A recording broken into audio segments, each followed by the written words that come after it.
Welcome to Extreme Chicken Coop Assembly. Lay your boxes on the floor. Open the boxes up. Lay all the contents on the floor and match them to the instructions. Begin screwing your walls together. Here's the front.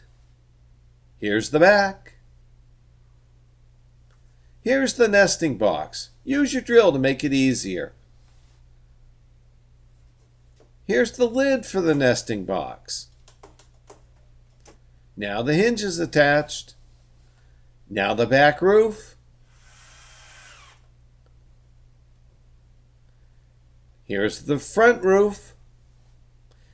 Here's the completed chicken coop. Wasn't it easy? Enjoy!